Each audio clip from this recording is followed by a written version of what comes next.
자기들의 어떤 부귀영화 그런 것이 아니었어요. 그것을 통해서 하나님의 나라를 세우는 데 자신의 인생을 바치기 시작했다는 거죠. 그것이 지금 우리들이 이 예배당에 앉아서 기도할 때에 특히 초신자들이 그냥 전도할 때 그냥 무조건 잘 된다고만 하니까 일단 오면 성령을 놓고 기도하는 게 아니라 자기의 문제를 놓고 기도하기 때문에 응답을 받지 못하고 있다는 거예요.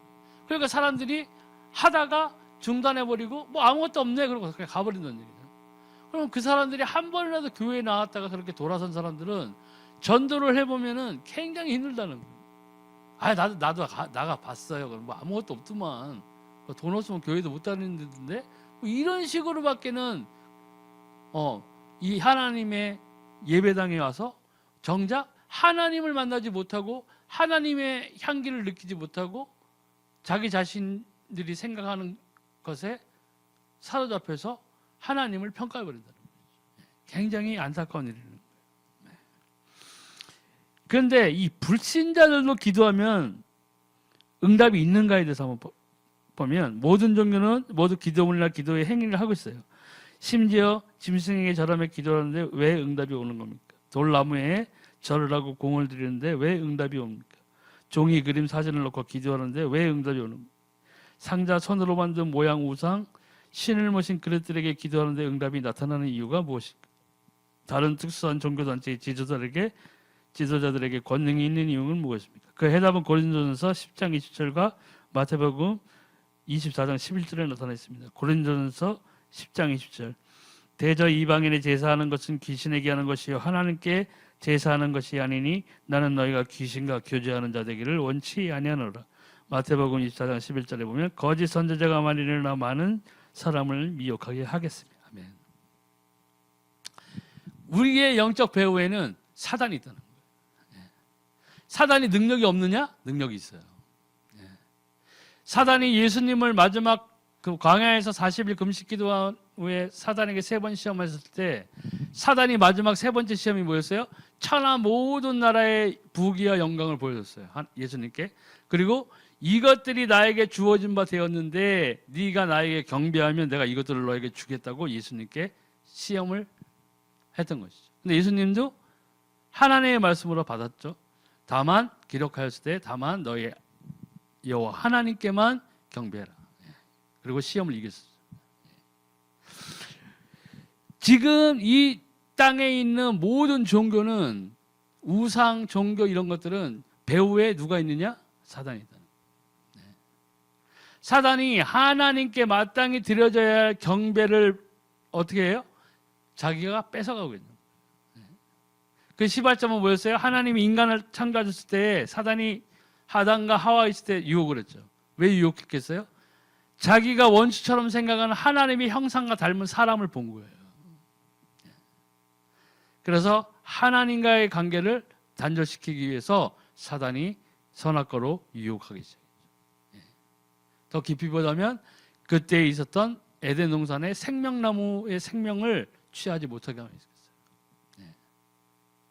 그 이후 사단은 어떻게 됐어요? 모든 사람들의 영적 배후에서 자기의 일을 하고 있는 거예요. 마땅히 하나님의 형상을 입은 우리 인간이 하나님을 경배하며 하나님과 동행하는 그 복을 처음에 받았는데 산산조각 내트린 후에는 어떻게 됐어요? 하나님과의 관계를 완전히 끊어버리고 사단이 하는 일이 뭐라고 그랬죠? 성경에 기록된 바 되면 우리의 영혼을 완전히 멸망시키기 위해서.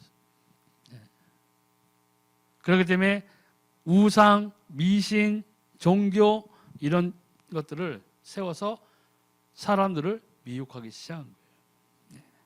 여기 마태복음에 나오는 거짓 선지자가 많이 일어나 많은 사람을 미혹하게 하겠습니다. 이게 우리 예수 그리스도의 재림을 흉내내서 내가 뭐 재림 예수다 해서 하는 그런 거짓 선지자들은 당연히 뭐 말할 필요도 없이 거기 포함되지만 다른 거짓된 것으로 선지자처럼 사람들을 미혹한다는 거예요. 이슬람도 마찬가지잖아요. 내가 뭐 하나님께 받은 성경 그게 코란이잖아요. 몰몬교도 마찬가지죠. 몰몬 그걸 받았죠. 자기 마음대로 해석하는 거예요.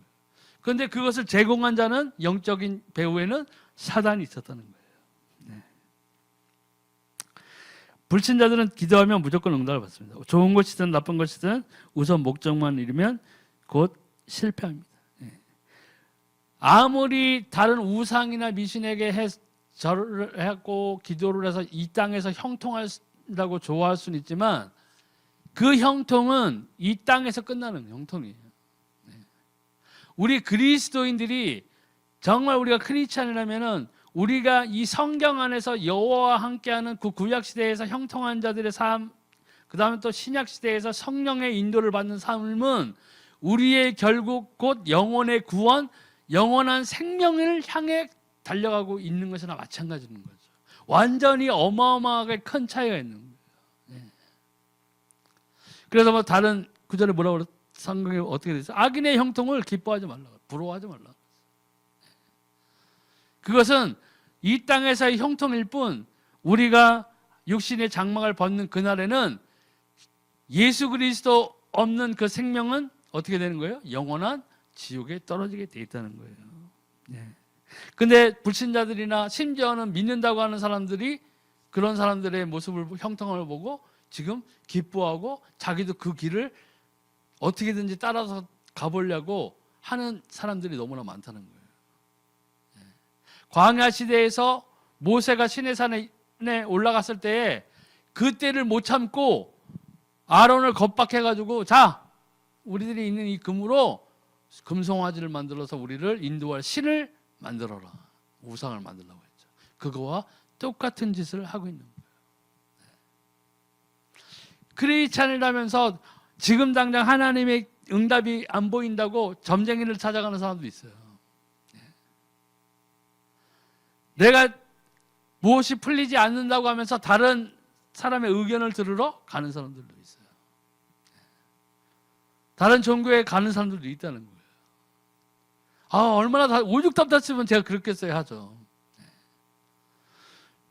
우리는 우리의 이 인생의 답을 어디서 찾아야 되느냐? 하나님의 말씀과 성령의 인도함으로 찾아야 돼요. 그런데 하나님의 말씀 안에 거하지 아니하면 성령의 인도를 받을 수가 없어요. 왜요? 성령의 소욕은 육신의 소욕과 거스르게 돼 있어요. 성령을 우리에게 주신 이유가 그거라고 그랬잖아요. 육신과 육신의 소욕과 서로 다투어서 육신의 일을 이루지 못하게 하려 하심이라. 그게 됐을 때에 이제 나의 삶이 어떻게 되는 거예요? 하나님의 성령의 인도를 받을 준비가 되어진다는 거예요. 이 불신자들, 그리고 지금도 이 세상의 영적 배후에 있는 사단의 미혹을 받은 사람들은 아예 여기에 빠져서 지금 계속 형통으로 보이는 길이지만 그 나중은 영원한 멸망인 지옥으로 떨어지는 그 길로 가고 있다는 거예요. 하나님의 자녀가 기도하면 하나님은 세 가지 방식으로 응답하십니다. 기도한 대로 즉시 응답하는 경우가 가장 많다. 손해가 되거나 불필요한 것은 응답받지 않으십니다. 그것이 응답입니다. 더 좋은 것, 다른 것으로 응답하십니다. 그것은 하나님께서 그의 백성을 축복하시고자 하기 때문입니다. 그러니까 우리가 왜 하나님한테 기도했는데 왜 이 응답이 없을까? 이런 거에 대한 고민, 좌절 이런 걸 많이 하게 되죠. 마치 나는 야, 하나님께서 나를 뭐 전혀 나는 버린 자식인가? 버려진 자인가? 막 이렇게 생각할 수도 있어요. 근데 제가 겪어본 그 신앙생활을 뒤돌아보면 내가 하나님과 가까워진 만큼 기도 응답이 오게 돼 있어요. 일단은 내가 하나님과 멀어진 삶을 살고 있다, 동떨어진 삶을 살고 있다, 내가 죄 가운데 지금 살고 있다, 하나님이 싫어하는 영역을 내가 밟고 있다, 응답 안 와요. 받기 굉장히 힘들어요. 제가 옛날에 저는 그런 오해돼서 이게 원래 초창기에 예수님을 처음 만나면 그 뜨거운 그 사모하는 마음과 하나님에 대한 열정과 감사함이 클 때니까 그때는 막 정말 입만 벌리면 정말 기도응답이 오고 했는데 왜 신앙의 그 세월이 쌓아가면 쌓아갈수록 내가 초창기에 하나님께로부터 받았던 감사함으로 받았던 그 기도의 응답들이 왜 이렇게 드문드문 보이는 것일까? 그게 그만큼 내가 하나님과의 관계가 멀어져 있는 상태였다는 거예요. 탕자의 비유는 돌아와야 돼요. 하나님께로 돌아가야 돼요. 근데 돌아가는 건 뭐냐? 어떻게 뭐 교회 안 다니다 교회 가는 거냐? 그걸 수도 있죠. 하지만 어떠한 마음가짐으로 돌아가야 되느냐? 하나님의 것으로 회복하는 단계로 들어가야 돼요. 그 증거가 뭐예요? 말씀대로 살아가는 것이 말씀대로. 신약의 예수 그리스도 승천 이후에 이 땅에서 성령을 받고 살았던 초기 교회 그 성도들은 어떻게 살았어요? 하나님의 말씀대로 살았어요. 그 대표적인 본보기가 바로 사도 바울이었다는 거예요. 우리가 그렇게 살아야 돼요. 그런 사람들이 진짜 하나님 앞에서 인정받는 크리스찬이라는 얘기예요. 또 하나님이 주시는 응답을 받을 자의 자격이 있어요. 반드시 뭐예요? 하나님의 자녀여야 돼요. 요한복음 1장 12절 영접하는 자 곧 그 이름을 믿는 자들에게는 하나님의 자녀가 되는 권세를 주셨으니. 우리의 영적 신분이 마귀의 자녀에서 하나님의 자녀로 신분의 변화가 일어났어요. 하나님은 누구의 기도를 들으세요? 하나님의 자녀들의 기도를 들으시는 거예요. 또 이 신약 이후에는 어떻게 됐어요? 예수 그리스도의 이름으로 기도해야 돼요. 요한복음 16장 24. 지금까지는 너희가 내 이름으로 아무것도 구하지 아니하였으나 구하라 그리하면 받으리니 너희 기쁨이 충만하리라. 아멘. 우리가 이 기도 응답을 받는 것에서 가장 큰 것은 나의 어떤 문제 해결 이런 것도 크겠지만 기쁨이 충만한 것은 뭐냐? 예수 그리스도께서 과연 살아계신다는 확신에 대한 기쁨이에요. 예수님이 정말 살아계시구나. 예수님이 정말 살아계셨구나. 나에게 응답하시는구나. 여기에 대한 기쁨이라는 거예요. 잠시 잠깐의 어떤 내 문제의 그 해결, 그것도 물론 중요하죠. 그러기를 위해서 기도할 수도 있어요. 근데 그것은 그냥 기도 응답에 대한 그 기쁨, 그 깊은 곳에는 정말 하나님이 살아계시고 예수 그리스도께서 살아계시다는 기쁨이에요. 그 기쁨이 충만하게 이루어져요. 그것을 통해서 우리는 무엇을 알았어요? 성령이 나를 인도하고 계시는 것을 알 수 있다는 거예요. 또 죄를 회개함으로 시편 66편 18절에 보니까 내가 내 마음의 죄악을 품면 주께서 듣지 아니하시리라. 여기 나오잖아요. 시편. 시편은 구약이니까 이미 지나간 거예요. 그러니까 소용없는 거예요? 아니에요. 내가 죄가 있으면 하나님께서 듣지 아니하신다는 거예요. 왜요? 하나님 거룩하세요. 예수님께서 뭐라고 그랬어요? 내가 거룩하니 너희도 거룩하여라. 믿음으로 기도해야 돼요. 누가복음 11장 5절 12절에 보니까 믿음을 가지고 강청하는 기도, 가부의 기도가 나오죠. 무엇이 있었냐? 가부는 불의한 재판관이지만 그 재판관이 자신의 문제를 해결해 줄 것을 굳게 믿고 찾아갔어요. 그리고 그 재판관이 자기의 말을 들어줄 때까지 찾아갔어요. 그리고 어떻게 됐어요?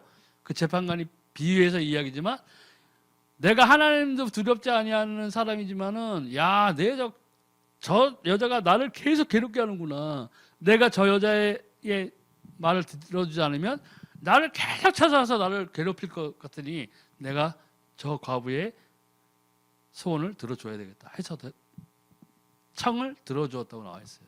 물론 예화에 불과하지만 뭐예요? 우리가 계속 이 하나님께 기도할 예수 그리스도 이름으로 기도할 때는 이것을 나에게 주실 것을 믿고 기도해야 되는 거예요.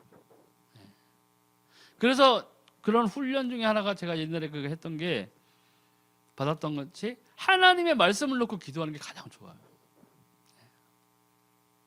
내 처한 상황에 맞는 거기에 맞는 하나님의 말씀이 있다는 거예요. 그 말씀을 놓고 붙잡고 기도하는 거예요. 저는 그렇게 기도했어요. 아플 때 이사야서를 잡고 기도했어요. 이미 예수 그리스도께서 십자가에 달리심으로 피 흘리심으로 나의 모든 죄와 약함과 나의 병듦과 모든 것들을 십자가에서 해결하셨다는 것에 대한 그 말씀을 놓고 기도했었어요. 바로 응답이 오기 시작했던 거예요. 그러니까 우리 신앙생활은 어떻게 보면 내가 이 성경 안에 기록되어 있는 이 하나님의 말씀이 나와 얼마나 많은 시간을 나와 함께하고 있느냐, 이루어졌느냐가 결국에는 내 신앙의 장성함과 정비를 할 수 있다는 거죠. 그 말씀이 나에게 이루어지면 이 말씀, 살아있는 말씀이 확인되는 거예요. 그래서 기도할 때 얘네는 하나님의 말씀이 살아있고 좌우에 날선 어떤 검보다 날카롭고 운동력이 있고 홍과 영과 및 관절과 골수를 찔러 쪼개기까지 하신다는 그 말씀을 놓고 기도했어요. 그걸 붙잡고 기도했어요. 하나님의 말씀이 이해 같지 않습니까? 하나님의 말씀 분명히 살아계십니다. 하나님의 말씀은 좌우에 나선 어떤 검보다 날카로워서 혼과 영과 및 관절과 골수를 찔러 쪼개기까지 하시는 하나님의 말씀이십니다. 그렇기 때문에 치유가 되는 거예요. 의사가 수술하잖아요. 하나님의 말씀이 우리 몸을 다 수술할 수 있어요. 치유할 수 있어요. 치유의 강선이 비춰진다고 그러잖아요. 그만큼 하나님의 그 말씀 살아계십니다. 이것을 믿고 기도하느냐? 이루어질까? 이게 제가 뭐라고 그랬어요? 그게 불신앙이에요. 아, 내가 이거 하나님을 이거 구하는데 와, 근데 이거는 못 받을 것 같은데 그래도 기도할 하나님과 한번 해봐야지. 이렇게 되면 어떻게 되는 거예요? 어떤 기도예요? 불신앙의 기도예요. 하나님께 나오는 자는 어떤 자라고 그랬어요? 하나님이 계신 것을 믿어야 된다고 그랬어요. 그 첫 번째 발걸음조차 안 되는 거예요. 이루어질 수가 없는 거예요. 또 그래서 그것을 가지고 끝까지 인내하며 기도해야 돼요. 생각, 마음, 지혜를 주심으로 응답이 시작됩니다. 빌립보서 4장 6절 7절 아무것도 염려하지 말고 오직 모든 일에 기도와 간구로 너희 구할 것을 감사함으로 하나님께 아뢰라. 그리하면 모든 지각에 뛰어난 하나님의 평강이 그리스도 예수 안에서 너희 마음과 생각을 지키시리라. 아멘. 우리가 정말 염려, 걱정 대신에 하나님께 기도와 간구로 감사함으로 아뢰다면 하나님께서 모든 지각에 뛰어난 하나님의 평강이 그리스도 예수 안에서 너희 마음과 생각을 지키시리라. 어떤 마음과 생각을 지키신다고요? 내 마음에 있는 생각을 바르게 고쳐주신다는 거예요. 어떤 방향으로요? 하나님의 방향으로 고쳐주신다는 거예요. 부정적인 것, 내가 생각했던 걱정, 염려들을 없애주시고 이제 내가 하나님께 올바르게 기도와 간구로 서 있다면 하나님께서 그 간구와 기도대로 이루어지도록 내 마음과 생각을 교통정리해 주시겠다는 거예요. 지켜주신다는 거예요. 이게 필요한 거예요. 그렇기 때문에 기도와 간구를 들을 때 어떻게 돼요? 믿음으로 기도해야 되는 거예요. 어떤 믿음이요? 반드시 하나님이 살아계시고 예수 그리스도가 살아계시다는 믿음이 있어야 돼요. 제가 여기서 간구와 기도하는 이유는 하나님이 살아계시기 때문에 제가 여기서 기도드립니다. 이게 있어야 된다는 거예요. 하나님 분명히 살아계시잖아요. 예수님께서 분명히 우리의 그리스도로 나와 성령으로 함께하고 계십니다. 하나님, 제가 이 하나님의 계심을 믿고 사심을 믿고 제가 기도합니다. 이게 있어야 돼요. 남이 받았으니까 그래? 야, 3일 금식하고 와, 직장을 얻었어? 야, 오늘부터 일주일이야. 한대요. 해보세요. 내 마음과 생각을 누가 감찰하신다고 그랬어요? 성령께서 내 마음과 생각을 감찰하신다. 기도의 동기, 목적 다 했어요. 해보세요 한번. 하나님이 불의의 기도에 응답하실 적이 없어요. 하나님의 나라를 구한다는 것은 하나님의 뜻대로 기도하는 거예요. 하나님의 말씀대로 살아가는 사람이 하나님의 뜻대로 기도할 때에 뭐예요? 응답 오는 거예요. 우리 잘 생각하셔야 돼요. 이 마치 무작정 그냥 나는 뭐 그냥 무조건 기도할 거야 하면서 그냥 하는 기도는 어떻게 보면 위험한 거예요. 왜요? 하나님의 마음과 합한 기도가 돼요. 하나님의 마음과 합한 기도는 뭐예요? 하나님의 말씀에 어긋나지 않는 기도예요. 그러니까 많은 경우 우리가 어떠한 현상에 빠져 있느냐? 내 마음대로 막 기도해 놓고 응답이 없다고 막 하나님을 원망한다는 거예요. 많은 사람들의 대표적인 그게 뭐예요? 제가 많이 하는 말 중에 로또 뭐 이런 거 놓고 로또 1등 하나님 로또 1등. 제가 로또 1등 되면 하나님 11조가 아니라 10의 3조를 드릴 것이며 뭐 이런 식으로 기도한다는 얘기죠. 돼요? 안 돼요. 내가 정말 하나님 앞에 정말 내가 나의 것으로, 나의 삶으로, 나의 재물로, 나의 시간으로 하나님의 나라에 내가 내 달란트를 심겠다고 하는 자라면 뭐가 필요하느냐? 내 지금 형편에서 내 지금 1,000원 벌이에서 100원의 11조를 할 수 있는 사람이어야 돼요. 하나님, 하나님, 저 최저임금이에요. 최저임금. 하나님 안 돼요, 안 돼. 저 500 벌면은 그때부터 11조 할게요. 해보세요. 그렇기 때문에 다른 구절에 뭐라고 그랬어요? 적은 일에 충성하는 자가 하나님 보시는. 하나님이 쓰는 자는 그 적은 일에 충성하는 자. 내가 나의 형편이 하나님 앞에서 내가 하나님께 기도하는 뭐 월 1,000만 원 버는 그걸 놓고 기도하는 사람이라면 내가 100만 원 벌 때부터 하나님께 구별하는 것을 구별할 줄 알아야 된다는 거예요. 그걸 안 하면서 하나님 5천만 원 더 벌게 해주시면은요, 와, 하나님 11조 500 플러스 주일 감사 헌금 얼마 플러스 이렇게 할게요. 이거를 놓고 기도한다는 거죠. 지금 당장 그걸 안 하고 있는데 그러니까 이게 이 하나님의 일을 이루는 것의 출발은 말씀의 순종, 아브라함이 가장 본보기라고 저는 생각해요. 첫 발을 떼야 돼요. 아브라함 뭘 포기했어요? 하나님의 말씀이 뭐였어요? 너희 본토 친척 아비 집을 떠나. 내 환경, 나의 뒷 배경, 나에게 든든함을 주고 안정감을 주었던 것들, 세상 것들 다 떠나야 되는 거예요. 하나님의 말씀에 움직여야 돼요. 내가. 그제서야 그 아브라함의 여정에 하나님이 직접 깊게 간섭하기 시작하신 거예요. 우리가 먼저 그게 돼야 돼요.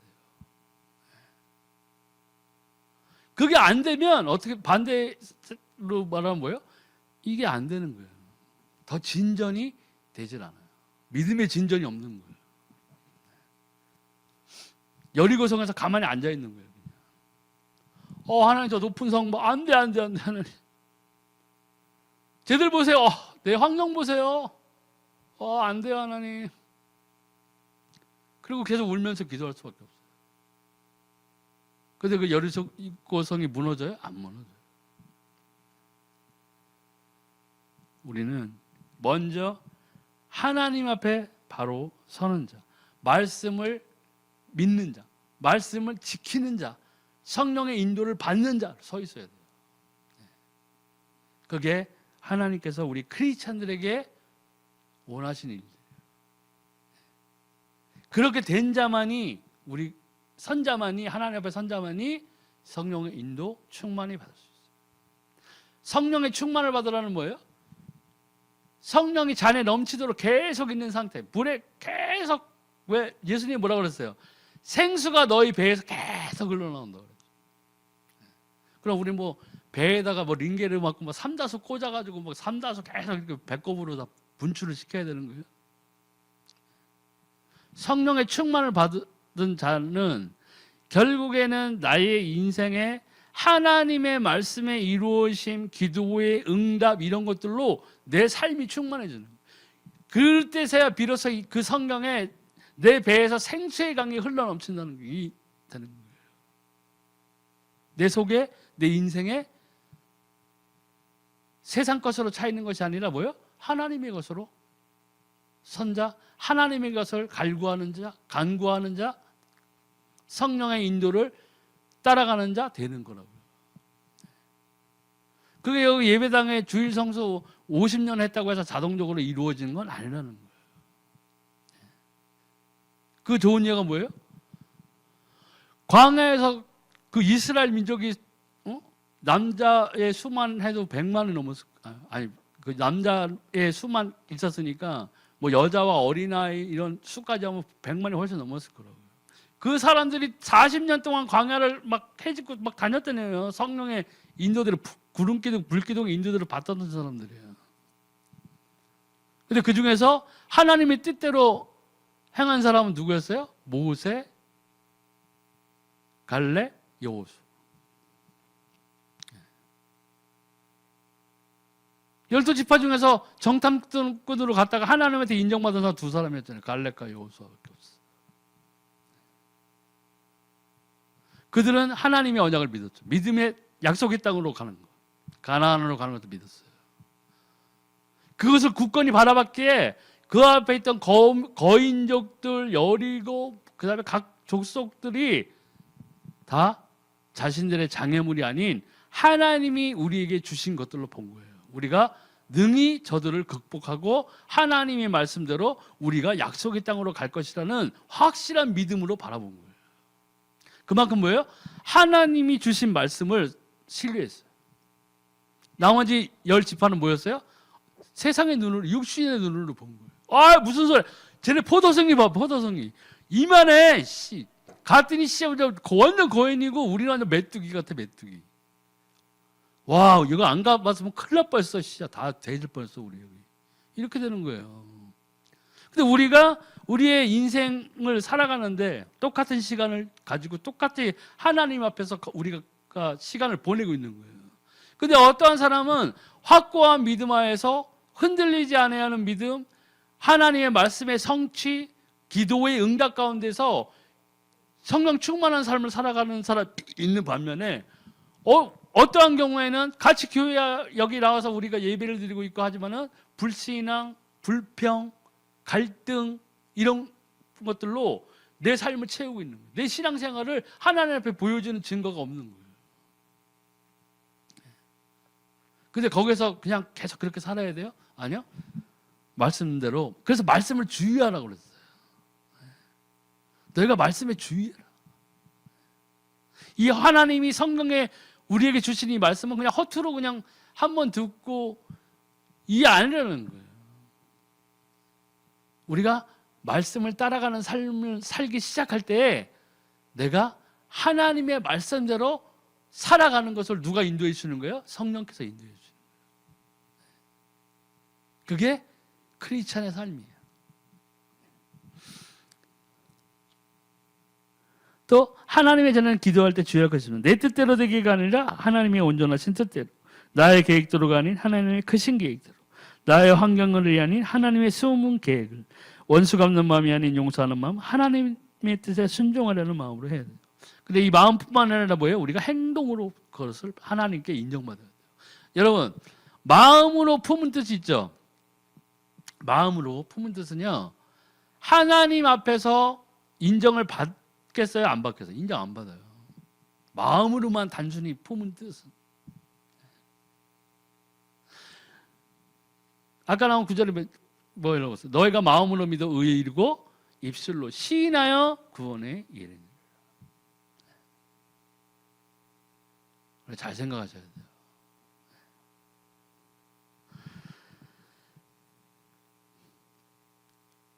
기도는 영적인 과학입니다.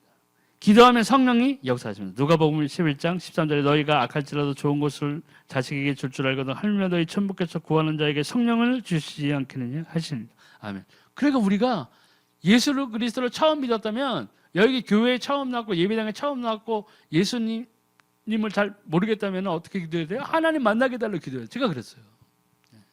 하나님을 만나셨어요? 예수 그리스도의 이름으로 내가 구원받은 자예요? 성령을 놓고 기도해요. 성령을 받아야만 하나님의 뜻대로 살 수 있는 발판을 겨우 마련한 거예요.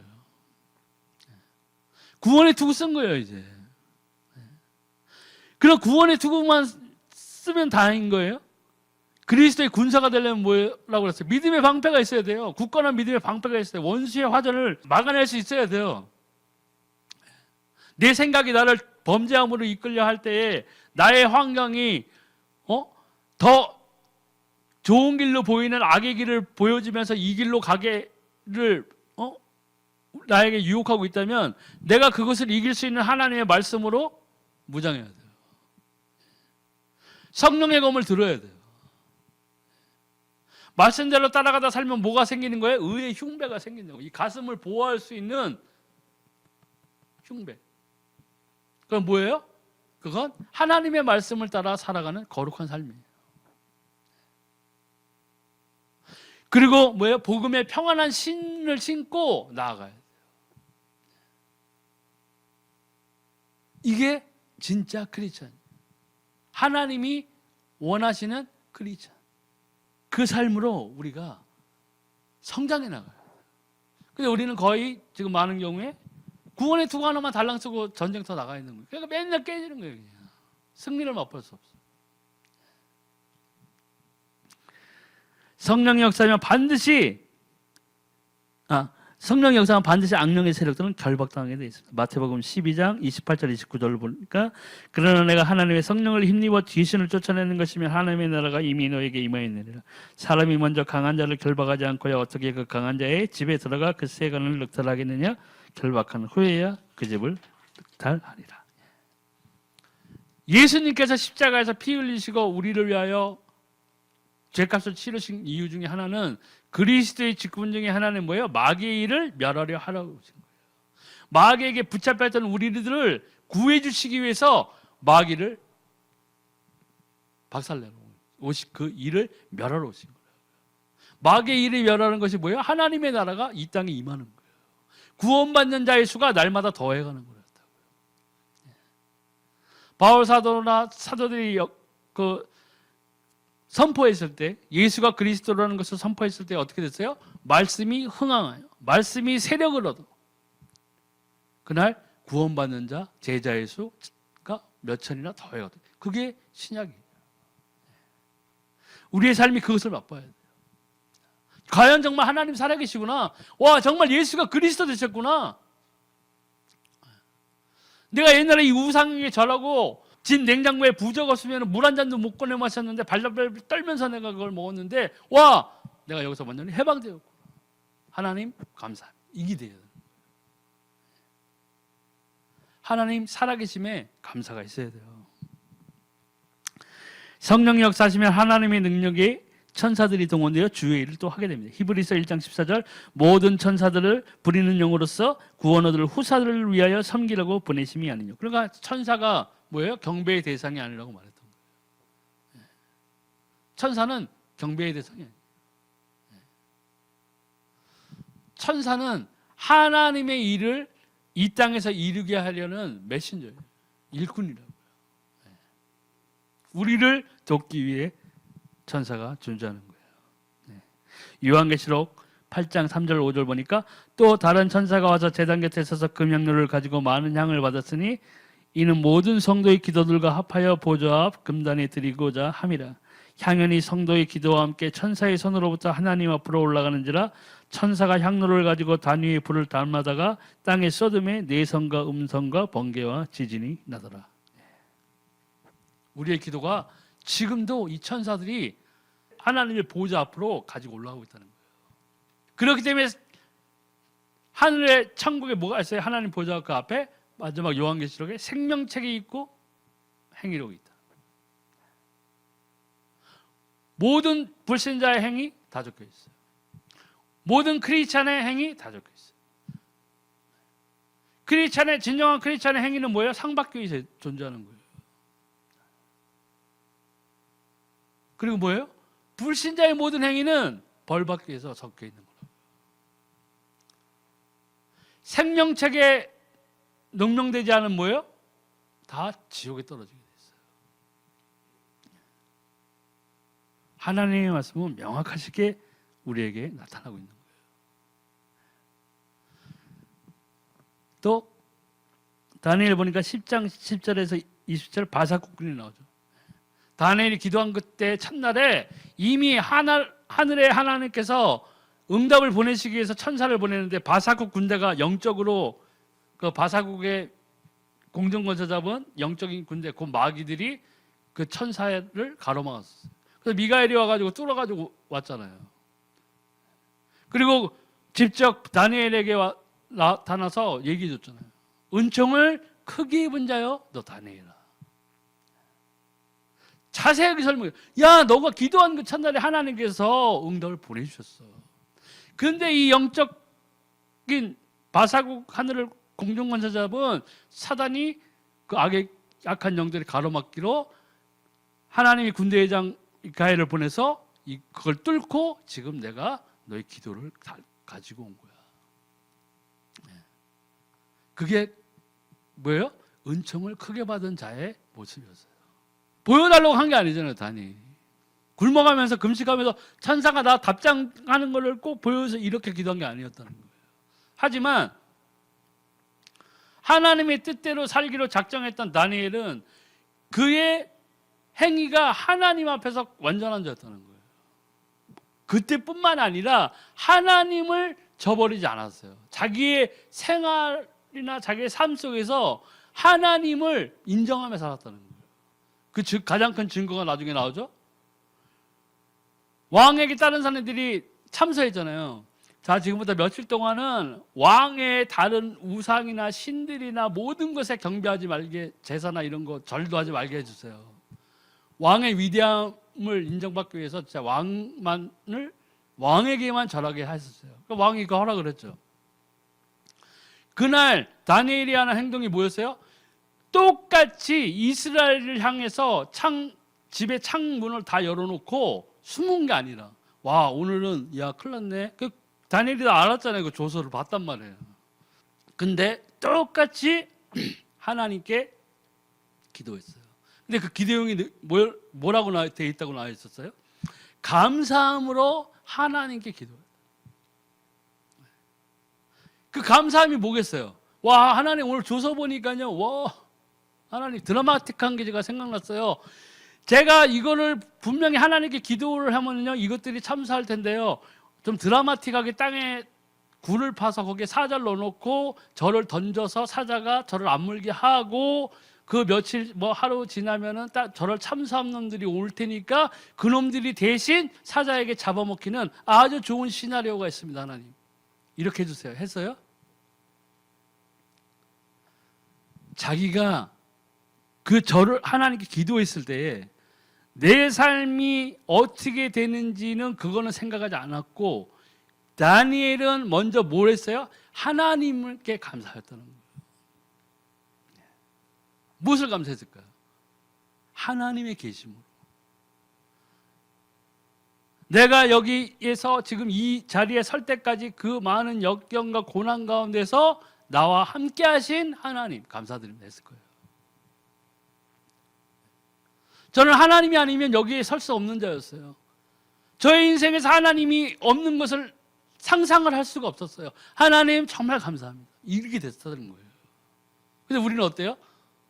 조금만 흔들리고 조금만 하면 하나님 왜 이러세요? 하나님? 와, 하나님은 완전 삐뚤어질 거예요. 보세요, 하나님 나 진짜 완전 삐뚤어질 거예요. 진짜 교회 안 나가 하나님? 저 그러면 그렇게 보기 좋으시겠어요? 하나님 속상하지 않으시겠어요? 이런다고요. 우리는. 하나님 속상하실까요? 안 상해요. 우리가 누누이 말하지만 하나님을 나의 엄마 아빠에게서 오는 그런 사랑, 이라고 생각하고 응석 부리고 앙탈하고 하면은 뭐 옛날에 뭐 우리가 70년대생들은 많이 했죠. 엄마가 뭐 얘기하면 씨 밥 먹어. 굶어 씨. 이거 안 사주면 굶어. 밥 안에 굶는다 진짜. 이랬어요. 그 엄마가 막 아휴 내 새끼 굶기는 거 또 마음이 안 좋으니까 뭐 사주죠. 그러면서 히히 웃고 그러죠. 하나님한테는 그게 안 통한다니까요, 여러분. 또 신약시대 구약시대 누가 하나님한테 그렇게 앙탈 부리고 나 하나님 나 삐질 거야 하면서 했던 사람이 어디 있어요? 없어요. 요나는 앙탈 부린 게 뭐 하나님한테 달라고 해서 앙탈 부린 게 아니라 니느웨에 가서 전도를 하니까 삐져가지고 하다가 물고기한테 먹힌 거고. 그런 게 없다니까요, 여러분. 근데 우리는 막 엄마 아빠의 그런 부모로부터 오는 그 사랑 그것만 생각하는 거예요. 하나님 모세가 시내산 올라갔을 때 뭐라고 그랬어요? 이스라엘 민족이 땅에서 우상 만들고 하는 거 하나님 보셨죠? 하나님이 모세에게 뭐라고 그랬어요? 내가 저것들을 전부 진멸시키겠다. 다 죽여버리겠다. 그게 부모의 사랑이에요? 엄마 아빠의 사랑하고 똑같은 사랑이에요? 그 하나님의 사랑이? 아니에요. 하나님께서는 모세가 그것을 놓고 하나님께 간구한 거예요. 하나님, 이 이스라엘 민족을 여기서 저들을 멸망시키면 다른 이방 족속들이 뭐라고 하겠습니까? 야, 저 이스라엘의 신 여호와가 간신히 여기서 그래도 노예 생활하고 있지만 고기도 먹고 나름대로 살만하게 살던 애들을 저 광야로 끌고 가서 다 죽였다? 이렇게 하지 않겠습니까, 하나님? 모세가 하나님 앞에 간구한 거예요. 하나님이 그 간구를 들으신 거예요. 그게 엄마 아빠의 그냥 무지막지한 한없는 그냥 내리사랑으로 뭐 그게 아니에요. 그럴 것 같았으면 하나님이 사단을 벌써 하늘에서 내치셨을 때 지옥으로 던져버렸겠죠. 왜 지옥 왜 만들었어요? 그럼 우리 인간들 하나님의 형상대로 창조된 이 인간들이 왜 지옥 가는 거예요? 하나님의 그 사랑이 그런 내리사랑이었다면. 하나님의 사랑은 뭐예요? 독생자 우리 예수 그리스도를 이 땅에 보내심으로 하나님이 이 땅에 대한 자신의 사랑을 확증하셨다. 그 사랑이에요. 조건은 다 예수 그리스도를 구주로 믿느냐 아니냐예요. 하나님 그걸로 보시겠다는 거예요. 성경에 분명히 그렇게 나와 있는데 우리가 그냥 무조건 그냥 엄마 아빠에 땡강 쓰듯이 그렇게 해가지고서 받는 것으로 내가 뭐 하나님 마음 아프게 하면 하나님이 마음이 너무 아프셔가지고 이렇게 달래주지 그런 거 아니에요. 그런 식으로 신앙생활을 한다면 실패할 거예요.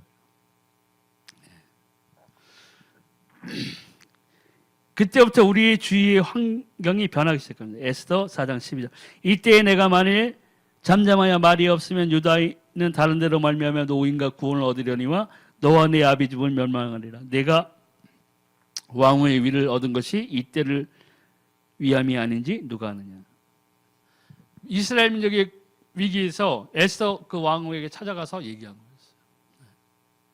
그 말은 뭐예요? 야, 네가 안 나서도 누가 나서서 이 상황이 묘면될 수는 있어. 하지만 하나님이 너를 왕으로 삼으신 이유가 이 일을 해결하기 위해서 너를 왕으로 삼은지를 네가 어떻게 알겠느냐. 네가 나서야 되는 이 얘기잖아요. 이와 같이 우리가 예수 그리스도의 빛의 자녀로 섰다면 먼저 뭐예요? 내 주변에 있는 것 중에 가장 가까운 내 가족에게 선한 영향을 끼칠 수 있어야 된다는 거예요. 정말 나를 통해서 하나님의 살아계심이 내 가족에게 전해져야 돼요. 느껴져야 된다고요. 와, 정말 기도했더니 응답이 오는구나. 와, 내 아들이, 내 딸이 와, 정말 예수 그리스도를 만나더니 완전히 변해졌구나. 정말 하나님 살아계신 것 같다. 그 삶이 어떤 삶이에요? 요셉의 삶이에요. 종으로 끌려가서도 참 얼마나 막 구원받았겠어요. 야, 아이고, 야, 너 형제가 너 팔았다며? 야, 이거 완전 인간 말종이구만, 이거 오죽했으면 형제가 팔았겠, 이런 소리도 들었을 거 아니에요. 근데 종으로 섰을 때 요셉의 그 종살이를 보고 그 주변 사람들이 뭐랬어요?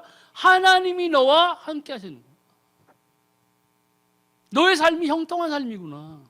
그 형통은 그때 종의 신분이었는데 세상적으로 보면 그 삶이 어떻게 형통한 삶이에요? 그 환경이 형통한 삶이에요? 아니잖아요. 하지만 성경에서 말하는 형통의 가장 중요한 것은 하나님과의 관계예요. 하나님과의 관계. 너희가 형통하리라 했을 때 그 형통의 가장 중요한 부분은 나와 하나님 사이의 형통함이에요. 가로막힘이 없이, 하나님과 나 사이에 가로막힘이 없는 거예요. 그의 뜻대로 기도하면 그가 나를 인도해 주시는 거예요.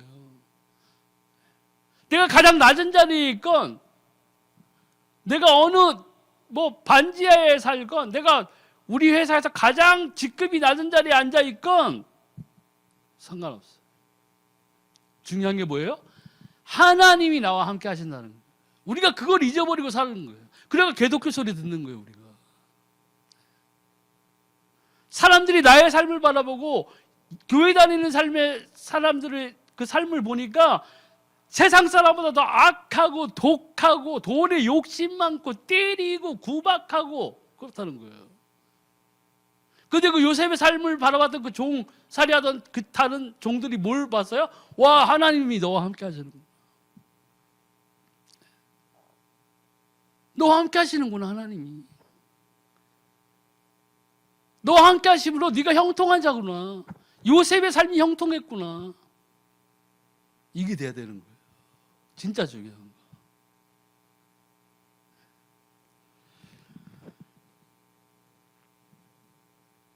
그러면 이 조건이라고 하기는 그렇고, 우리가 이러한 것들을 이제 하나님 앞에서 인정받는 삶을 시작하실 때에는 응답의 사람을 보내주시기 시작하는 거죠. 사도행전 10장 1절의 9절, 고넬료에게 베드로를 보내셨죠. 베드로가 이때까지만 해도 이방인들에게 전하는 것이 약간 꺼림직하게 생각했던 그 상황이었어요. 근데 이 고넬료는 어떤 자였어요? 준비된 자였어요. 어떠한 준비가 있었어요? 하나님을 믿는 자였어요. 하나님의 뜻대로 불쌍하고 가난한 자들 도와주는 사람이었어요. 준비된 사람이었다고요. 그래서 단지 뭐가 없었어요? 예수 그리스도를 몰랐던 자예요. 성령을 받지 않았던 상태였어요. 하나님이 고넬료에게 베드로를 보내신 거예요. 내가 복음을 갖고 있으면 복음을 받을 만한 자, 하나님이 복음을 주고 싶은 자, 생명을 주고 싶은 자에게 누구를 붙여주시겠어요? 말씀을 갖고 있는 자예요. 내가 말씀을 갖고 있잖아요. 여러분들이 말씀을 갖고 있잖아요. 그게 내 생애에서 10,000사람, 100,000인, 100만인이 될 수 있는 사람, 바울이나 이런 사람들처럼 될 수도 있지만, 천하보다 귀한 한 영혼이라도 건질 수 있다면 우리는 하나님께 감사함으로 내 삶에서 그 일을 행해야 된다는 거예요. 또 창세기 18장 2절에서 15절 보니까 아브라함도 마찬가지예요. 아브라함이 하나님의 말씀대로 처음에 떠났을 때는 애굽으로 지가 빠져서 나가버렸잖아요. 말 안 듣고. 거기서 마누라도 뺏길 뻔하고 이런 여러 일이 있었지만, 아브라함은 하나님 앞에서 그 첫 발을 통해서 믿음의 사람으로 인정받았어요. 그 과정을 통해서 쭉 그 약속의 땅, 가나안 땅으로 이제 가는 그 여정 속에서 첫 아들도 낳잖아요. 이삭 낳잖아요. 그 어렵게 그냥 100세 얻은 자식, 그냥 얼마나 하나님의 언약을 주셨대로 난 그 자식, 그 언약을 받기 전에도 뭐라고 그랬어요? 사라는 믿지 않았어요. 내가 어떻게 애를 낳아, 지금 경수도 다 끊어서 생리도 다 끝났는데 뭔 환경이, 내가 지금 옛날 환경이 아닌데 이랬잖아요. 천사가 지적을 했는데도 아니요, 저 안 그랬어요. 그런 생각 안 했어요. 이렇게 거짓말도 하고. 그리고 막 달달 볶았죠, 아브라함을. 내 여종에게 합체해가지고 애를 낳아. 그렇게 해서 또 아브라함은 또 거기서 낳았어요. 거기서, 아니 이것이 지금 하나님의 언약을 놔두고 지금 네가 그럴 수 있어? 막 이렇게 해야 되는데 또 그냥 어쩌고 저쩌고 해서 또 그렇게 낳았다고. 그 다음에 또 아들 낳잖아요. 그 아들을 또 하나님이 명하셔서 어디 계세요? 번제로 드리기 위해서 끌고 갔단 말이에요. 칼을 들었을 때, 아들을 찔러 죽이려고 칼을 들었을 때 하나님이 그의 믿음을 인정하셨어요. 아브라함아, 네가 정말 나를 믿는다는 것을 내가 이제 알겠다. 인정하겠다. 내가 아들을 하지 말고 아들을 위하여 예비한 제물이 저기 있다. 하나님이 그 희생 제물까지 미리 다 준비하고 있었다. 근데 아브라함이 그걸 안 끌고 갔으면 뭐예요? 못 봤다는 거예요. 중간에 만약에 마음이 흔들렸었어 봐요. 가만히 있어 봐. 하나님 골 때리네. 와, 씨. 100세에 애 낳게 하더니 이제 간신히 좀 키워놨더니 뭐 얘를 죽여? 와, 씨. 뭐야 이거? 이건 잘못된 것이야. 그러고 돌아갔으면 어떻게 해? 그걸 못 봤다는 거예요. 진전이 없었다는 거예요. 그러니까 다른 신약에 뭐라고 그랬어요? 아브라함의 그 믿음이 어땠다고 그랬어요? 설사 아들이 죽어도 하나님께서 다시 살리실 것을 믿었다고 그랬어요. 그 아브라함의 믿음은 그런 거죠. 욥의 믿음도 어땠어요? 그랬어요. 아들 죽었어요. 딸도 죽고 뭐 다 죽었어요. 뭐 재산도 싹 다 없었어요. 양도 죽고 뭐 낙타도 죽고 다 죽었어요. 아브라함이 뭐라고 그랬어요? 욥은 뭐라고 그랬어요? 와, 하나님 이러실 수 있어요? 와, 진짜 너무하시네. 이게 아니었죠. 뭐라고 그랬어요? 주시니도 여호와시오, 취하시니도 여호와시오. 이게 하나님에 대한 신뢰의 그게 완전 우리하고는 하늘과 땅 차이가 듭니다. 네. 이 아브라함도 언약을 따라가다 봤을 때 누구야? 멜기세덱도 만나고 그 세력이 약했던 그 아브라함의 사람들이 증가하고 천사도 만나고 롯도 구할 수 있고 하나님이 예비한 땅으로 들어가고 나중에는 하나님부터 언약을 받았잖아요. 아브라함이라고. 네 자손이 저 바다의 모래보다 더 많아질 거라고 약속을 받았어요. 언약을 받았다고요. 언약의 성취의 사람이 된 거예요. 열왕기상 19장 5절 7절 보니까 로된 나무 아래 누워 자더니 천사가 어루만지며 이르되 일어나서 먹으라 하는지라. 본즉 머리맡에 숯불에 구운 떡과 한 병물이 있더라. 이에 먹고 마시고 다시 누웠더니 여호와의 사자가 또다시 와서 어루만지며 이르되 일어나서 먹으라. 내가 길을 이기지 못할까 하노라 하는지라. 하나님을 따라가고 하나님의 말씀에 순종하는 삶, 하나님의 계획 안에 있는 사람은 뭐예요? 다 준비가 돼 있었어요. 이 사람도 자기가 죽을 때 막 죽을 둥 말 둥 그 힘들 때 다 예배했어요. 사람이 거주하는 지역이 아니니까 어떻게 됐어요? 천사가 미리 다 준비하고 있어요. 어떨 때 이런 것을 우리가 맛볼 수 있느냐? 내가 하나님의 뜻대로 살아갈 때 이게 준비되는 거예요. 개차반처럼 탕자, 예화에 나오는 탕자처럼 살 때 이런 예비를 볼 수 있었어요? 탕자가? 아버지를 떠나서 아버지에게 막 협박해가 반협박했잖아요. 빨리 유산 줘요. 진짜요. 어차피 내 건데 줘요 좀. 그리고 받아가지고 갔잖아요. 그 나중에 어떻게 됐어요? 재산 탕진하고 돼지우리 옆에서 돼지 먹는 주엄나무 열매 주워 먹고 있었잖아요. 그거 천사가 준 거예요? 하나님이 예비한 거예요? 내 자식에게 주려고? 아니요, 돼지를 위한 음식이었어요. 깨달았을 때 내가 아버지께로 돌아가야 돼요.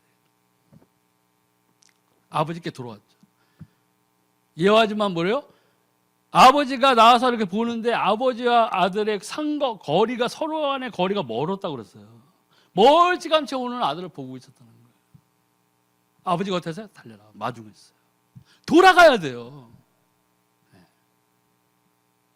우리가 생각하는 거, 아까 그 땡깡 부리는 거 맞죠? 하나님 내가 이렇게 고독하게 살고 하나님 저는 이렇게 안 되는데 하나님 뭐 어떻게 뭐 없어요? 그럼 하나님이 휙 천사를 보내가지고 뭐 해가지고 하는 그런 드라마틱한 걸 우리는 상상을 하죠.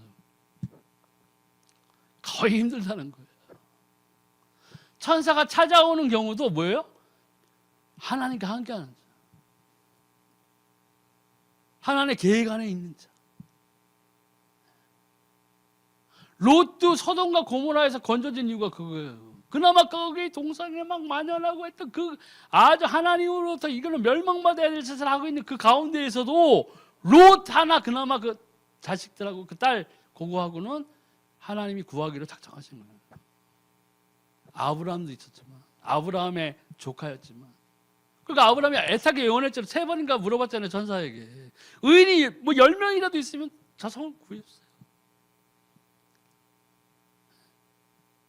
그 의가 성경에서 말하는 의는 의롭게 살아서 하는 그런 의인 그것도 있지만 그의 의인은 뭐예요? 믿는 자예요. 믿는 자. 롯은 어땠어요? 처음에 하나님이 아브라함에게 명했을 때 롯이 따라 나왔어요. 그 아브라함을 따라 나왔다고요. 아브라함이 얘기했겠죠. 와, 하나님이 나를 여기 본토 아비집을 떠나라는 애. 와, 여기 쌓아놓은 게 있지만 그래, 나의 하나님 나의 여호와를 내가 의지하겠다. 나 떠날 거야 했을 때 롯도 같이 나온 거라고요. 롯도 하나님을 믿는 자였어요. 열매는 조금 빈약했지만 롯의 그 마음 가운데에서는 하나님을 믿는 믿음이 있었어요. 그의 부인은 그렇지 않았죠. 또 뒤돌아보지 마 했는데 뒤돌아봐 소금 기둥이 되어버렸죠. 하지만 롯은 뭐예요? 뒤돌아보지 않았어요. 그게 있어야 돼요.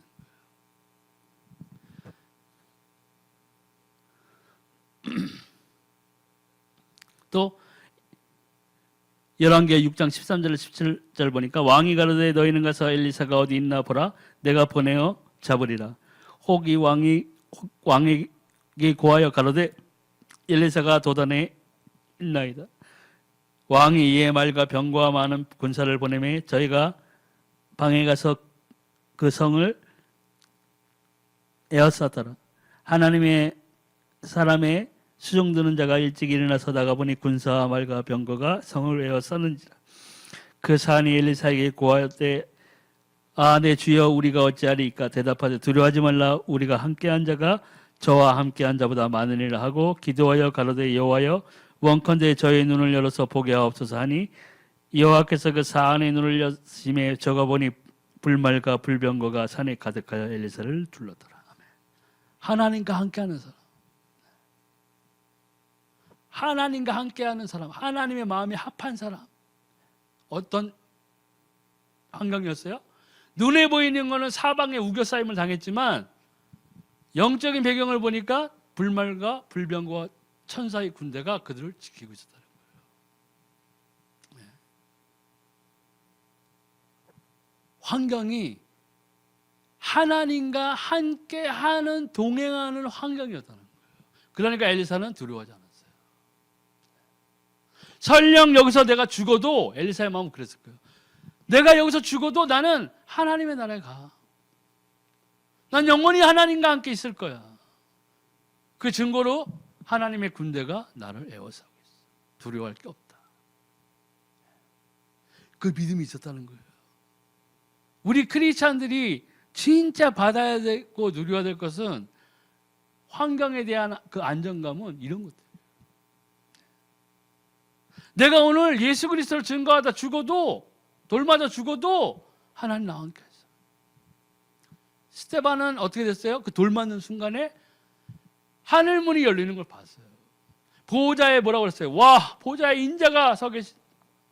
그러니까 다른 돌 던지는 놈들이 더 악독했어서 뭐라고 그랬어요? 이거 더 때려 죽였어. 하지만 스데반은 그들을 용서했어요. 용서하기를 기도했어요. 하나님의 삶을 정말 사랑하는 사람의 삶이었다. 우리가 지향해야 될 삶, 우리가 나아가야 될 삶은 그 삶이에요. 조금 뭐 안 되면은 나 오늘 진짜 하나님 이제 앞으로 인터넷 예배만 드릴 거예요. 와, 이제 보니까 현장 예배 하나님, 와, 담임이 뭐예요? 하나님 응답 안 해주는데 이렇게 한다고요. 우리가 진짜 하나님 앞에 어떤 사람인가는 내가 어떤 하나님의 말씀대로 살고 있는가에 따라 다른 거예요. 하나님의 말씀이 생사화복에 여러 길을 뒀다고 그랬어요.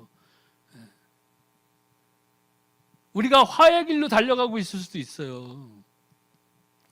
하나님께 계속 욕먹을 짓, 저주받을 짓 가운데 그 길을 우리가 쌩쌩 달리고 있을 수도 있다고요.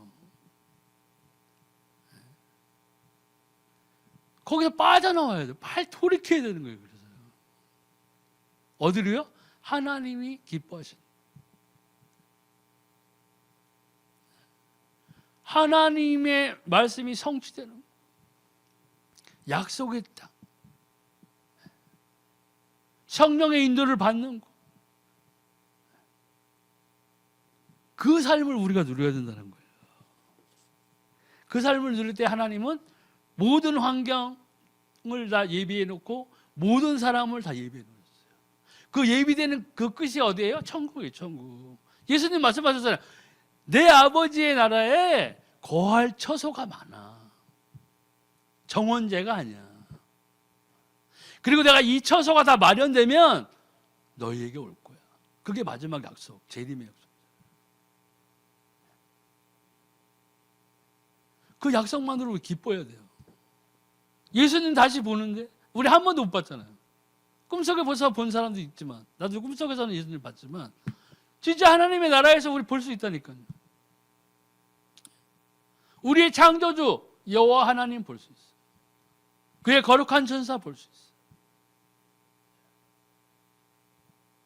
하나님의 그 새 예루살렘 성 천국 볼 수 있어요. 볼 수 있을 뿐만 아니라 우린 거기서 산다고요.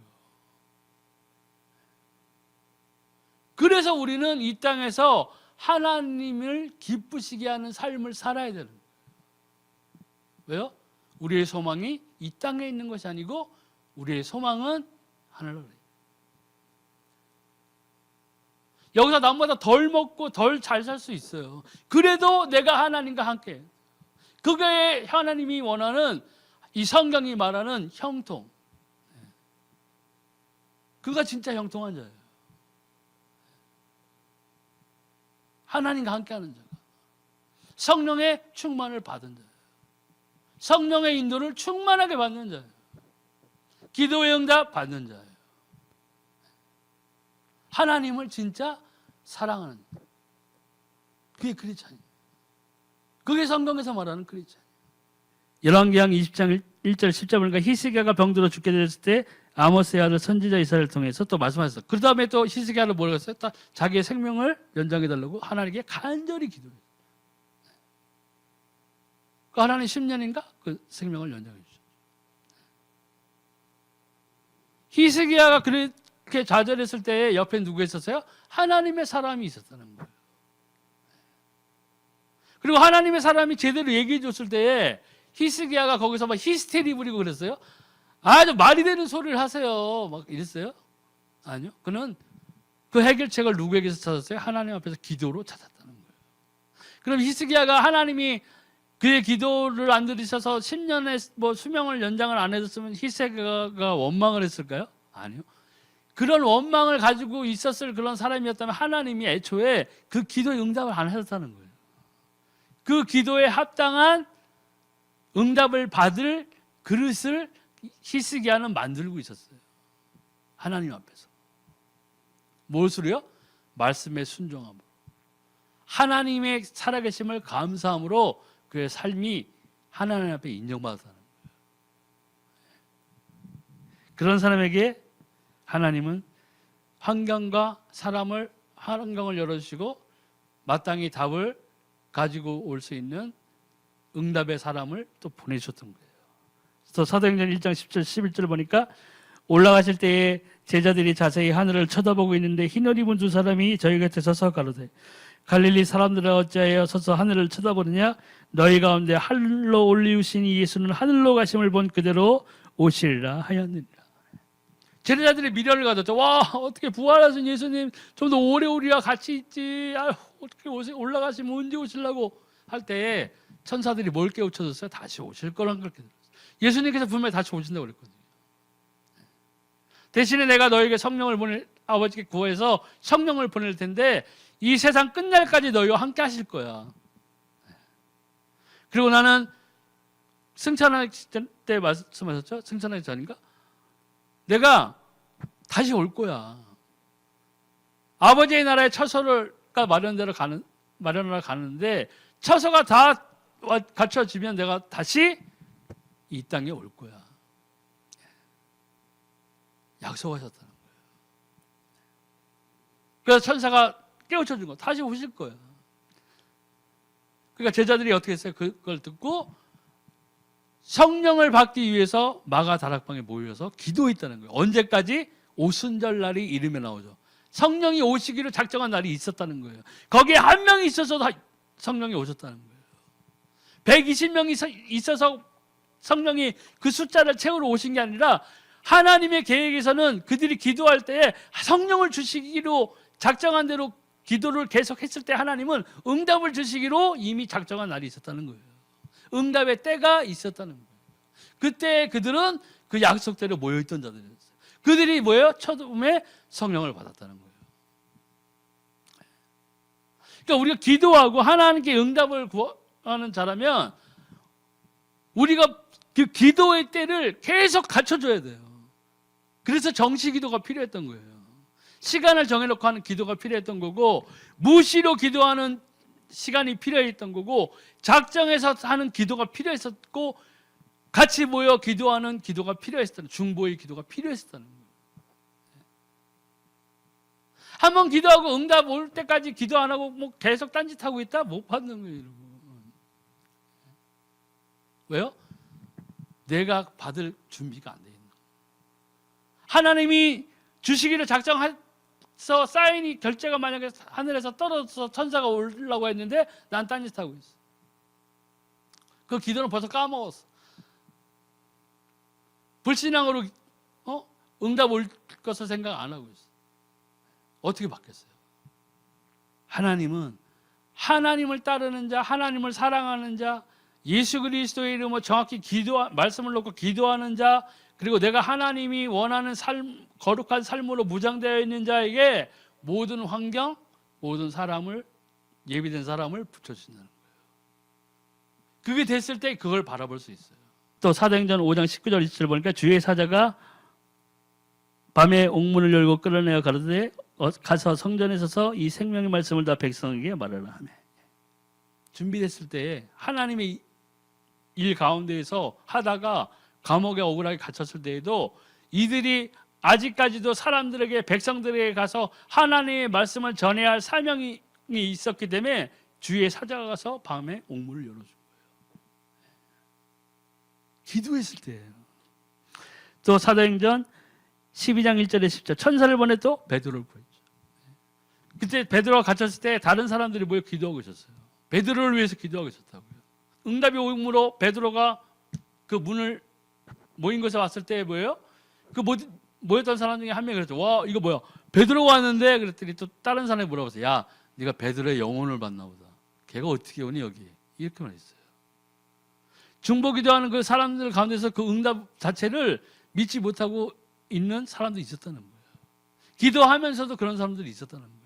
하지만 하나님은 그들의 기도를 들으신 게 아니라 불확신을 가지고, 불확실성을 놓고, 불신앙을 놓고 하나님이 과연 해줄까 하는 그런 믿음을 가진 사람, 불신앙을 인정해서 그를 꺼내준 것이 아니라 거기에 모였던 다수의 꼭 베드로가 풀려날 것을 믿었던 그 사람들의 기도 응답하신 거예요.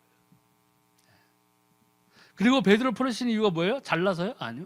그가 앞으로도 하나님을 일을 행해야 할 일이 있었어요. 하나님은 그를 붙잡아 주신 거예요. 그럼 뭐 베드로가 나중에 순교당했을 때는 하나님 버린 거예요?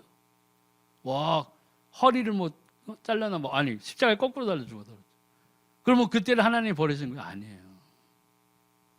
그 모든 것들이 하나님의 운행하심과 계획하심에 있었던 거예요.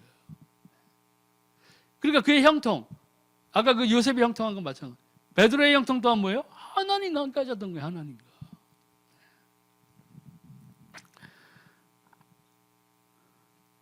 또 치유 부분을 보면 뭐 불치병암, 우리가 흔히 놓고 하는 그 병들의 이런 것을 놓고 기도하는데, 우리가 구원의 확신을 갖고 있는 자라면 우리는 이미 영적으로 하나님 앞에서 하나님의 자녀가 되었어요. 치유된 거예요. 또 성령의 역사하심을 우리가 내 삶에서 맛볼 수 있다면 나는 뭐예요? 걱정할 것이 없는 거예요. 육신의 병을 걸릴 수도 있지만, 그 우리의 마지막에 육신의 병으로 죽을 수도 있고 하지만 그것은 실패가 아닌 거예요. 또 사단의 역사가 어떻게 돼요? 끝나는 거예요. 내가 성령 충만한 삶을 살고 있고 내가 하나님의 말씀대로 살아가는 자라면 더 이상 사단의 공격을 두려워할 필요가 없어요. 어떤 믿음이 되기 때문에요? 세상이 감당치 못하는 믿음. 그래서 베드로가 그랬죠. 너희가 사단을 대적하라. 그럼 저희가 피하리라. 어떨 때? 내가 모든 원수의 화전을 이길 하나님의 전신갑주를 입고 있을 때. 그 전신갑주를 입었다는 것이 뭐예요? 하나님의 뜻대로 살아가는 삶. 하나님과 함께하는 임마누엘의 형통한 삶. 그걸 통해서 우리는 이길 수 있어요. 또 치유를 위해서는 정시기도, 성령 충만한 자의 정시기도, 무시기도 또는 또 육신의 문제를 놓고도 우리가 계속 기도할 수 있다는 거예요. 이 기도 굉장히 중요한데 뭐예요? 믿음을 갖고 기도. 하나님의 살아계심을 믿어야 돼요. 하나님의 살아계심으로 기뻐할 수 있어야 돼요. 예수 그리스도로 받은 이 생명을 놓고 우리가 하나님께 감사할 수 있어야 돼요. 그럴 때 우리가 이렇게 기도할 수 있는 거예요. 또 음식, 약도 하나님의 축복이에요. 어떤 사람은 뭐 그냥 무작정 다 그냥 약 이런 거 다 거부하고 막 그냥 하는데 그것도 어떻게 보면 자신의 믿음일 수도 있지만 하나님은 이 자연에 있는 모든 것들에게서 다 치유할 수 있는 풀, 식물, 뿌리, 그죠? 그게 다 얘네들의 한약재잖아요. 현대의학에 와서는 우리가 각 병마다 증상을 놓고 약도 먹어야 돼요. 이 영적 문제의 또 해결. 마지막 신앙을 우리가 갖고 있는 것, 하나님의 자녀가 된 것, 또 우리가 성령의 충만함으로 성령의 인도하심으로 살기를 간구하며 그것을 놓고 기도하고 내가 행위로 하나님 앞에서 하나님을 인정하는 삶, 하나님의 말씀을 쫓아가는 삶을 살아야 되는 이유는 완전한 영적 배후인 이 사단을 완전히 나의 삶에서 제어하기 위해 제거해버려야 돼요. 육신의 욕심을 따라가면 뭐예요? 성령의 소욕을 이룰 수 없어요. 성령의 소욕이 뭐예요? 하나님과의 관계, 하나님과의 관계. 성령의 소욕은 하나님과 함께하는 삶, 하나님의 말씀의 성취, 하나님의 말씀을 따라감. 이걸 그리고 우리를 어디로 인도해요? 영원한 생명이 있는 하나님의 나라로 우리를 인도하시는 거예요. 그래서 오늘 이 기도의 영적인 법칙에 대해서 얘기했는데 일단 우리는 꼭 기억해야 될 거, 우리가 먼저 하나님을 믿어야 돼요. 우리가 정말 구원받았다면, 정말 예수 그리스도를 믿는 자라면 우리가 주 예수 그리스도의 살아계심을 믿어야 돼요. 그분이 우리의 주 되심을 믿어요. 그분이 우리의 그리스도임을 믿어야 돼요. 믿었다면 뭐예요? 성령을 놓고 구해요. 성령을 받았다면 뭐예요? 이제 하나님의 말씀대로 살아가야 돼요. 하나님 앞에서 제대로 된 삶으로 내가 하나님 앞에 인정받는 자가 돼야 된다. 그리고 어떻게 돼요? 이제 기도하는 거예요. 하나님이 그 기도에 반드시 응답하셔요. 그래서 하나님으로부터 받는 그 기도의 응답으로 뭐예요? 예수님께서 뭐라 했어요? 너희 기쁨이 충만하리라. 그 기쁨은 원천은 뭐예요? 하나님 살아계심이에요. 거꾸로 생각하면 하나님이 살아계시기 때문에 응답받을 기쁜 거예요. 주 예수 그리스도가 살아계심으로 우리가 그의 이름을 통해서 뭐예요? 응답을 받았어요. 기쁜 거예요. 내가 이 하나님의 자녀로서 나중에 어디로 가요? 하나님의 나라로 갈 수밖에 없어요. 뭐예요? 기쁜 거예요. 그 기쁨의 원천은 하나님의 살아계심, 예수 그리스도의 살아계심, 예수 그리스도의 부활 이후 승천 이후 그분이 주신 하나님께 구하서 우리에게 보내겠다는 보혜사 성령이 우리와 함께하는 거예요. 성령의 인도를 받고 있다는 거예요. 그게 뭐예요? 충만한 거예요. 형통한 거예요. 그래서 꼭 하나님의 나라 들어가는 그 순간까지 우리의 삶에서 우리가 정말 하나님의 살아계심으로부터 오는 감사, 그것에서 출발한 믿음, 그것에서 우리가 믿고 기도하여서 받는 그 응답들, 이러한 것들이 뭐예요? 하나님 앞에서 정말 우리가 꼭 받아야 될, 형통한 자로서 받아야 될 것들이라는 거예요. 그래서 꼭 기억하시고 어느 누군가 사람마다 그 타임은 틀릴 수 있지만 우리가 정말 하나님 앞에 섰을 때 하나님께 기쁨으로 인정받는 크리스찬, 꼭 우리 성도 은혜성소교회 모든 분들이 그 자리에서 기쁨으로 하나님께 찬양할 수 있는 그런 모든 구원받은 자로서 당연히 누려야 될 축복들을 누리시는 우리 성도분들이 되기를 기도합니다. 오늘 말씀 마치겠습니다. 찬양하리 주 예수 주